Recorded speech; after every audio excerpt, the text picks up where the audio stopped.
Welcome to Taiwan Report, news and analysis from Taiwan. I'm Donovan Smith. Up today on the show, a temple bans incense burning, U.S. senators express support, the PRC does another flyby, Taiwan slams the Jimmy Lai arrest, the latest on the KMT chair race, and President Tsai takes a stand on transitional justice. But first up is, of course, the COVID-19 virus. Reading today from Focus Taiwan, 5 new cases of COVID-19 announced, bringing total to 39 CECC. Now, 4 of the new cases, 3 nurses and 1 custodian, likely caught the virus through contact through the 34th case, a woman who spent time in the hospital before her diagnosis, the CECC said. Now, this is the first hospital outbreak this time. If you recall, during SARS back in the day, there was one hospital was shut down and isolated, and it was quite traumatic for the people in the hospital. All right, more cancellations from the Taipei Times. Tainan, Taichung postpone World Orchid exhibitions. Now, these are both fairly major shows. For example, the Taichung one attracted 210,000 visitors last year, creating 11.3 billion NT dollars in export opportunities. So it's a fairly major event. Now, in Taichung, Mayor Lu Xiuyan said that the Triennial World Orchid Conference, which was scheduled to be held from March 9th to 18th, would be postponed to a later time in 2020 after COVID-19 has subsided. Now, this is probably a good choice.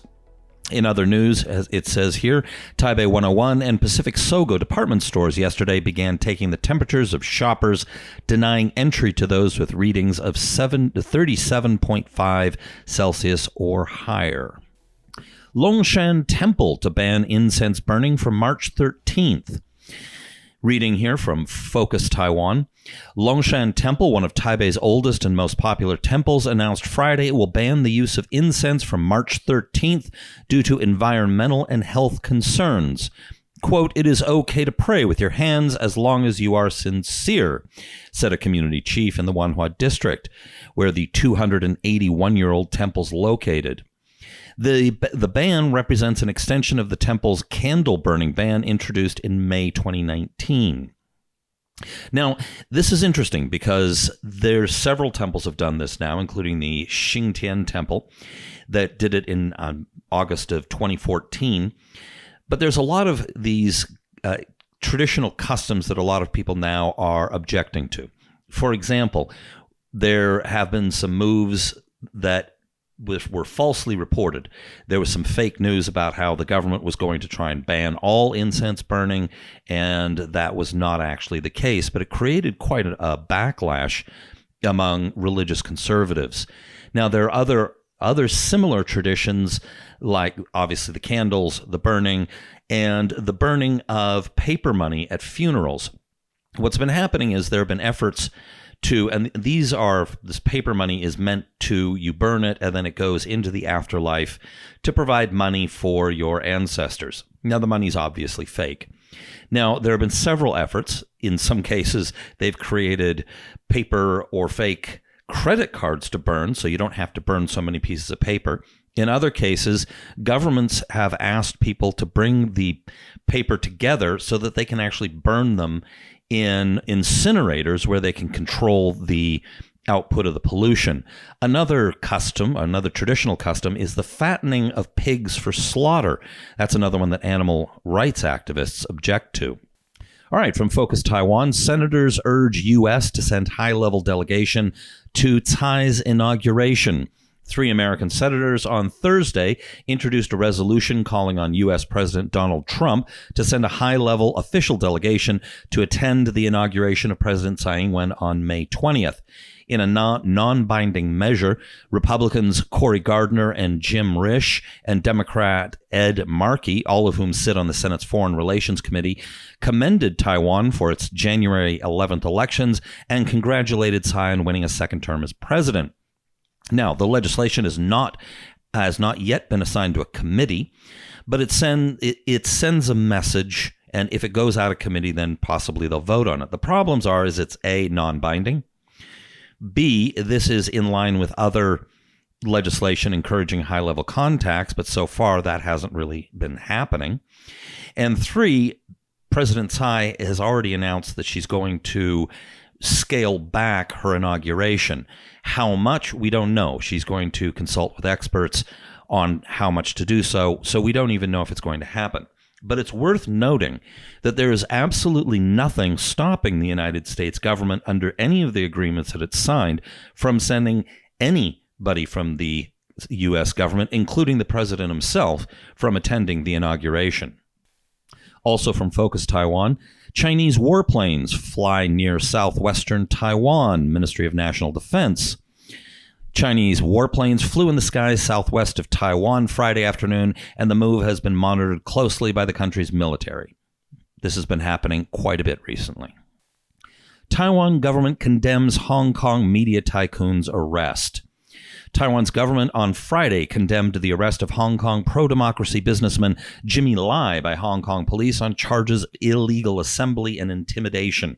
In a press statement, the Mainland Affairs Council expressed concern over Lai's arrest and urged the Hong Kong government to protect the right of its people to assemble as guaranteed by its basic law.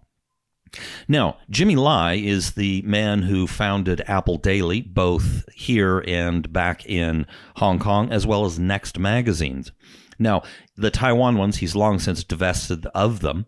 But in Hong Kong, he's been a very vocal supporter of the pro-democracy movement. And as it notes here, he's believed to be a major financier of Hong Kong's pro-democracy movement, according to some media reports. Now, he was charged with intimidation in relation to an incident on June 4th in 2017, which he reportedly cursed at a reporter who works for the pro-Beijing Oriental Daily during a prayer rally commemorating the 1989 Tiananmen Square incident. And the Hong Kong police have also confirmed that he has been detained with 2 other activists for participating in an unauthorized demonstration on August 31st. Now, it's good to see that Taiwan's government has been standing firm on this. And it's worth noting Joseph Wu, the top diplomat from the Ministry of Foreign Affairs here in Taiwan, noted on Twitter right when Taiwan commemorates the February 28, 1947 massacre and say no more to authoritarianism, we are saddened to learn about Jimmy Lai's arrest, he tweeted. All right, the Philippines and the U.S. are considering new military pacts, according to various reports. Now, this has been in a lot of different media. Right now, I'm looking at The Hill. A new military pact between the Philippines and the U.S. is reportedly under consideration. The Defense Department was left, quote, extremely concerned after Philippine President Rodrigo Duterte, who said he plans to step down after this year, ended the 2-decade-old visiting forces agreement this month. Now, diplomats from both countries are looking for ways and means to see how we can come up with something similar, Philippine ambassador to the U.S. said at a forum in Manila. Now, the VFA, there's a 180-day grace period after it was canceled for them to come up with a new agreement. Now, as it says here, the Philippine ambassador said, quote, I am confident our relationship with the United States will remain, and a newly formed agreement between the new nations reportedly could look more like the Philippines' military relations with Australia and Japan. And he said that a proposal to replace the terminated contract could be ready within the next 2 months. All right. Over to the KMT chair race, Ha Long-bin made some interesting comments. Now, he said that, and he's a candidate, he's one of the 2 candidates for KMT chair. He said on a radio show that President Tsai Ing-wen's comments that the Republic of China is already an independent nation, Taiwan does not need to declare independence. Now, he said that this is essentially a hidden or sneak way of creating Taiwan independence, and he says it's against the spirit of the Constitution. He also went on to say that young people, they don't look into it too carefully, and so they figure that what she said is just fine. But This is just a fake exterior shell, meaning Tsai using the Republic of China as a shell to cover a move toward Taiwan independence. And he says it's against the spirit of the Constitution, and that this concept of protecting the Republic of China needs to be made clear so that young people in particular understand what it means. All right, now the KMT has removed 1,000 members from its rolls, but Johnny Chang says he fears there could be even more. This is from New Talk.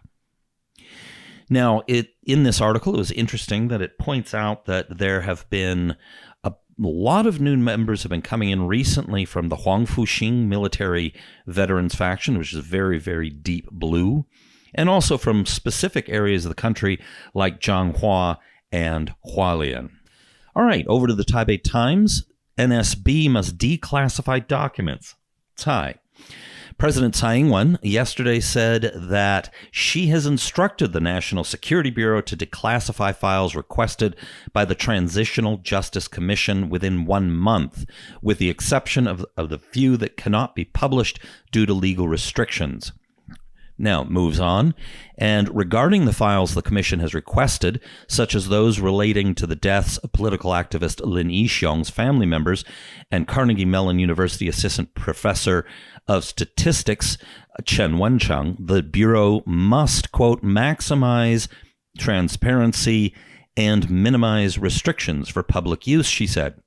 The government's efforts to promote human rights education would continue, Tsai said, adding that the Control Yuan soon-to-be-established National Human Rights Commission should endeavor to ensure that the concept of human rights takes root in Taiwan. Now, both of those two cases have never been officially solved. Almost everybody assumes that it was tied to the Taiwan Garrison Command, either directly or through proxies. For example, the assistant professor Chen, he had come back from Taiwan. He was come back to Taiwan to visit his family. He was questioned by the Taiwan Garrison Command, and then a day or so later was thrown out of a window or jumped out of a window or whatever. Lin Yixiong's family, this was a massacre. Now, he was with the Dongwai at the time, and initially they blamed these murders on a foreigner, but then eventually let him go. He just passed away recently, an Australian man. And what happened is somebody or some people went in to Lin Yixiong's home and basically slaughtered his family, but only one of his children survived, who was shot but lived. Now, the case has never been officially solved or closed exactly, but the most recent release of information came out that the suspected perpetrator made a call from the home at the time, but all the records are missing. Now, in some cases, it does appear that the records were actually destroyed, but there's a lot of people who suspect that records may still exist, especially at the National Security Bureau, which is why Tsai's involvement here and direct ordering may actually help move this forward. Now, Lin Yixiong is still alive and still widely honored for his contributions in the past. All right, a few articles to check out today. In foreign policy, check out Taiwan wants to help fight the coronavirus. WA won't let it. That's an interesting article, makes a strong case. In Focus Taiwan, tech experts helped make Taiwan's mask rationing system a success. It's quite a long piece, but it's quite interesting to see how it worked and definitely shows Taiwan in a good light and how it's been reacting. Overall, the response in Taiwan to the coronavirus has been quite good and has been praised from a lot of corners. In the national interest, a war in the South China Sea would reshape Asia and the world. This talks about a potential war over the South China Sea or Taiwan and how it could happen and what could happen then. It's not exactly a cheerful read. Over at Laoren the KMT's hard red turn really isn't as weird as you think. Part 2. I recommend also checking out Part 1. This traces similarities between the KMT and the CCP and goes quite a lot into the details, including into the KMT's Leninist roots and how both the CCP and the KMT have developed along, in many ways, similar lines. It's interesting reading. And finally, at Taiwan Report, our very own website, an article called Taiwan Quick Take, Han Guoyu's Stunning Deep Blue Gaffes on 228, which is written by me. Now, remember, if you go to Taiwan Report, the URL is report.tw. Check out all the articles. The English articles that I referred to today in today's report are all up there, plus my Taiwan Quick Take, and, of course, the latest Taiwan reports. You can see them all there. Be sure to check out our site. All right, tune in tomorrow. The news is ongoing. Lots more coming up, I'm sure. Look forward to tomorrow.